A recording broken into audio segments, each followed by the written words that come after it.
एक अंधी औरत प्रतिदिन मंदिर के दरवाजे पर जाकर खड़ी होती, दर्शन करने वाले बाहर निकलते तो वह अपना हाथ फैला देती और नम्रता से कहती, बाबूजी, अंधी पर दया हो जाए। वह जानती थी कि मंदिर में आने वाले सहृदय और श्रद्धालु हुआ करते हैं। उसका यह अनुमान असत्य न था। आने जाने वाले 2-4 पैसे उसके हाथ पर रख ही देते। अंधी उनको दुआएं देती और उनको सहृदयता को सराहती। स्त्रियां भी उसके पल्ले में थोड़ा बहुत अनाज डाल जाया करती थी। प्रातः काल से संध्या तक वह इसी प्रकार हाथ फैलाए खड़ी रहती। उसके पश्चात मन ही मन भगवान को प्रणाम करती और अपनी लाठी के सहारे झोपड़ी का पद ग्रहण करती। उसकी झोपड़ी नगर से बाहर थी। रास्ते में भी याचना करती जाती, किंतु राहगीरों में अधिक संख्या श्वेत वस्त्रों वालों की होती, जो पैसे देने की अपेक्षा झिड़कियां दिया करते हैं। तब भी अंधी निराश न होती और उसकी याचना बराबर जारी रहती। झोपड़ी तक पहुँचते पहुँचते उसे 2-4 पैसे और मिल जाते। झोपड़ी के समीप पहुँचते ही एक 10 वर्ष का लड़का उछलता कूदता आता और उससे चिपट जाता। अंधी टिटोल कर उसके मस्तक को चूमती। बच्चा कौन है, किसका है, कहां से आया, इस बात से कोई परिचय नहीं था। 5 वर्ष हुए पास पड़ोस वालों ने उसे अकेला देखा था। इन्हीं दिनों एक दिन संध्या समय लोगों ने उसकी गोद में एक बच्चा देखा। वह रो रहा था। अंधी उसका मुख चूम चूम कर उसे चुप कराने का प्रयत्न कर रही थी। वह कोई असाधारण घटना न थी, अतः किसी ने भी न पूछा कि बच्चा किसका है। उसी दिन से यह बच्चा अंधी के पास था और प्रसन्न था। उसको वह अपने से अच्छा खिलाती और पहनाती। अंधी ने अपनी झोपड़ी में एक हांडी गाड़ रखी थी। संध्या समय जो कुछ मांग कर लाती उसमें डाल देती थी और उसे किसी वस्तु से ढांप देती, इसलिए कि दूसरे व्यक्तियों की दृष्टि उस पर न पड़े। खाने के लिए अन्न काफी मिल जाता था, उससे काम चलाती। पहले बच्चे को पेट भरकर खिलाती, फिर स्वयं खाती। रात को बच्चे को अपने वक्ष से लगाकर वहीं पर रहती। प्रातः काल होते ही उसको खिला पिलाकर फिर मंदिर के द्वार पर जाकर खड़ी हो जाती। काशी में सेठ बनारसीदास बहुत प्रसिद्ध व्यक्ति थी। बच्चा बच्चा उनकी कोठी से परिचित थी। बहुत बड़े देशभक्त और धर्मात्मा थी। धर्म में उनकी बड़ी रुचि थी। दिन के 12 बजे तक सेठ स्नान ध्यान में संलग्न रहते। कोठी पर हर समय भीड़ लगी रहती। कर्ज के इच्छुक तो आते ही थे, परंतु ऐसे व्यक्तियों का भी तांता बंधा रहता जो अपनी पूंजी सेठ जी के पास धरोहर रूप में रखने आते थे। सैकड़ों भिखारी अपनी जमा पूंजी इन्हीं सेठ जी के पास जमा कर जाते। अंधी को भी यह बात ज्ञात थी, किंतु पता नहीं अब तक वह अपनी कमाई यहाँ जमा कराने में क्यों हिचकिचाती रही थी। उसके पास काफी रुपए हो गए थे, हांडी लगभग पूरी भर गई थी। उसको शंका थी कि कोई चुरा न ले। एक दिन संध्या समय अंधी ने वह हांडी उखाड़ी और अपने फटे हुए आंचल में छिपाकर सेठ जी की कोठी पर पहुंची। सेठ जी बही खाते के पृष्ठ उलट रहे थे। उन्होंने पूछा, क्या है बुढ़िया? अंधी ने हांडी उनके आगे सरका दी और डरते डरते कहा, सेठ जी, इसे अपने पास जमा कर लो, मैं अंधी अपाहिज कहाँ रखती फिरूंगी। सेठ जी ने हांडी की ओर देखकर कहा, इसमें क्या है?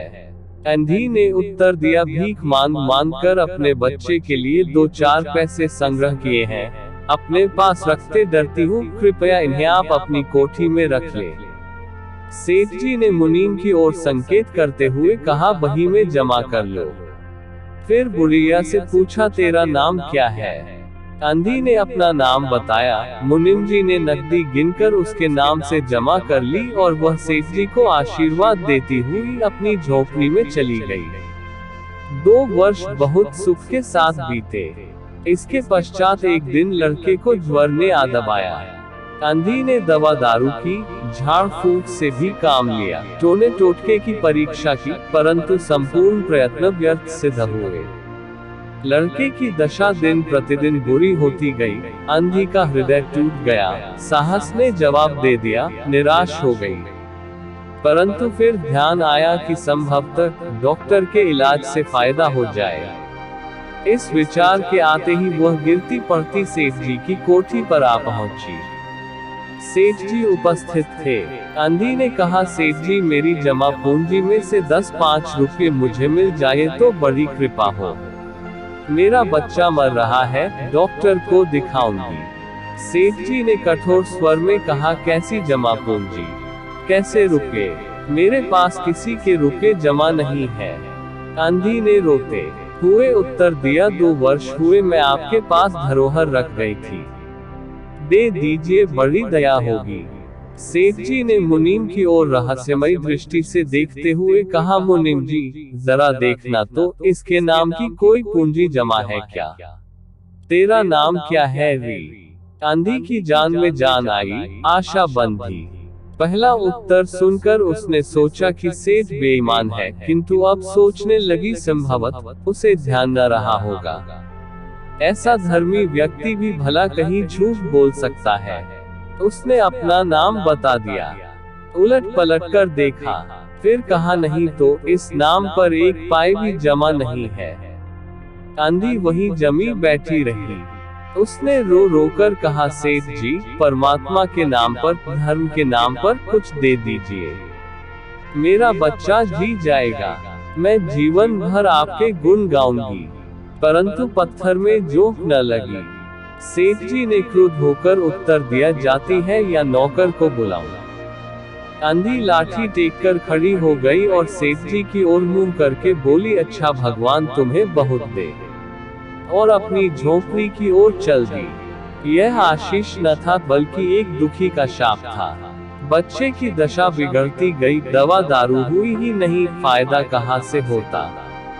एक दिन उसकी अवस्था चिंताजनक हो गई, प्राणों के लाले पड़ गए, उसके जीवन से अंधी भी निराश हो गई। सेठ जी पर रह रहकर उसे क्रोध आता था।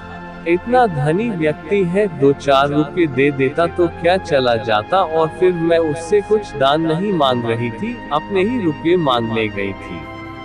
सेठ जी से घृणा हो गई। बैठे बैठे उसको कुछ ध्यान आया। उसने बच्चे को अपनी गोद में उठा लिया और ठोकरें खाती, गिरती पड़ती सेठ जी के पास पहुंची और उनके द्वार पर धरना देकर बैठ गई। बच्चे का शरीर ज्वर से भभक रहा था और अंधी का कलेजा भी। एक नौकर किसी काम से बाहर आया। अंधी को बैठा देखकर उसने सेठ जी को सूचना दी। सेठ जी ने आज्ञा दी कि उसे भगा दो। नौकर ने अंधी से चले जाने को कहा, किंतु वह उस स्थान से न हिली। मारने का भय दिखाया, पर वह टस से मज न हुई। उसने फिर अंदर जाकर कहा कि वह नहीं टलती। सेठ जी स्वयं बाहर पधारे, देखते ही पहचान गए। बच्चे को देखकर उन्हें बहुत आश्चर्य हुआ कि उसकी शक्ल सूरत उनके मोहन से बहुत मिलती जुलती है। 7 वर्ष हुए तब मोहन किसी मेले में खो गया था। उसकी बहुत खोज की, पर उसका कोई पता न मिला।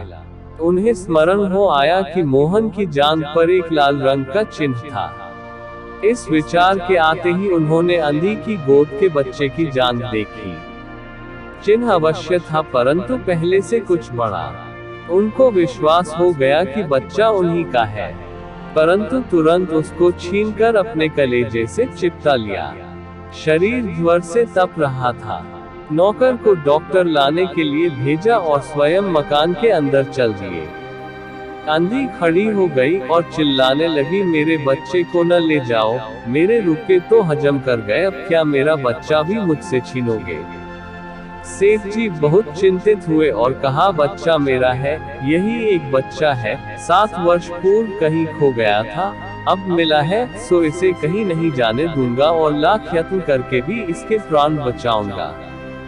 अंधी ने एक जोर का ठहाका लगाया, तुम्हारा बच्चा है, इसलिए लाख यत्न करके भी उसे बचाओगे। मेरा बच्चा होता तो उसे मर जाने देते, क्यों? ये भी कोई न्याय है? इतने दिनों तक खून पसीना एक करके उसको पाला है, मैं उसको अपने हाथ से नहीं जाने दूंगी। सेठ जी की अजीब दशा थी। कुछ करते धरते बन नहीं पड़ता था। कुछ देर वहीं मौन खड़े रहे, फिर मकान के अंदर चले गए। अंधी कुछ समय तक खड़ी रोती रही, फिर वह भी अपनी झोपड़ी की ओर चल दी। दूसरे दिन प्रातः काल प्रभु की कृपा हुई या दवा ने जादू का सा प्रभाव दिखाया। मोहन का ज्वर उतर गया। होश आने पर उसने आंख खोली तो सर्वप्रथम शब्द उसकी जबान से निकला, माँ। चहुओं अपरिचित शक्लें देखकर उसने अपने नेत्र फिर बंद कर लिए। उस समय से उसका ज्वर फिर अधिक होना आरंभ हो गया। माँ माँ की रट लगी हुई थी। डॉक्टरों ने जवाब दे दिया। सेठ जी के हाथ पांव फूल गए, चहुओं अंधेरा दिखाई पड़ने लगा। क्या करूं, एक ही बच्चा है, इतने दिनों बाद मिला भी तो मृत्यु उसको अपने चंगुल में दबा रही है, इसे कैसे बचाऊं। सहसा उनको अंधी का ध्यान आया। पत्नी को बाहर भेजा कि देखो कहीं वह अब तक द्वार पर न बैठी हो, परंतु वह वहां कहाँ। सेठ जी ने फिटन तैयार कराए और बस्ती से बाहर उसकी झोपड़ी पर पहुंचे। झोपड़ी बिना द्वार के थी। अंदर गए, देखा अंधी एक फटे पुराने टाट पर पड़ी है और उसके नेत्रों से अश्रुधर बह रही है। सेठ जी ने धीरे से उसको हिलाया। उसका शरीर भी अग्नि की भांति तप रहा था। सेठ जी ने कहा, बुढ़िया, तेरा बच्चा मर रहा है।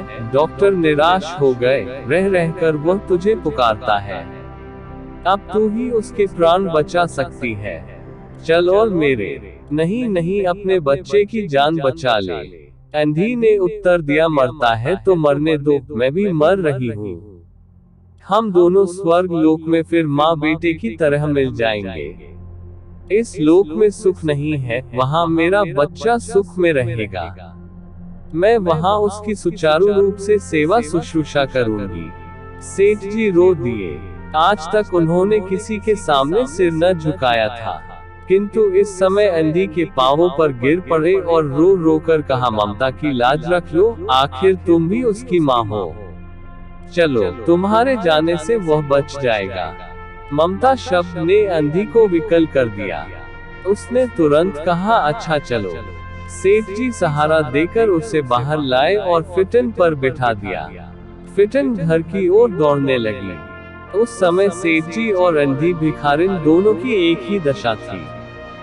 दोनों की यही इच्छा थी कि शीघ्र से शीघ्र अपने बच्चे के पास पहुंच जाए। कोठी आ गई। सेठ जी ने सहारा देकर अंधी को उतारा और अंदर ले गए। भीतर जाकर अंधी ने मोहन के माथे पर हाथ फेरा। मोहन पहचान गया कि यह उसकी माँ का हाथ है। उसने तुरंत नेत्र खोल दिए और उसे अपने समीप खड़े हुए देखकर कहा, माँ तुम आ गई।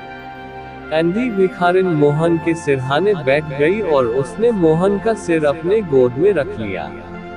उसको बहुत सुख अनुभव हुआ और वह उसकी गोद में तुरंत सो गया। दूसरे दिन से मोहन की दशा अच्छी होने लगी और 10-15 दिन में वह बिल्कुल स्वस्थ हो गया। जो काम हकीमों के जोशानदेह, वैद्यों की पुड़िया और डॉक्टरों के मिक्सचर न कर सके, वह अंधी की स्नेहमयी सेवा ने पूरा कर दिया। मोहन के पूरी तरह स्वस्थ हो जाने पर अंधी ने विदा मांगी।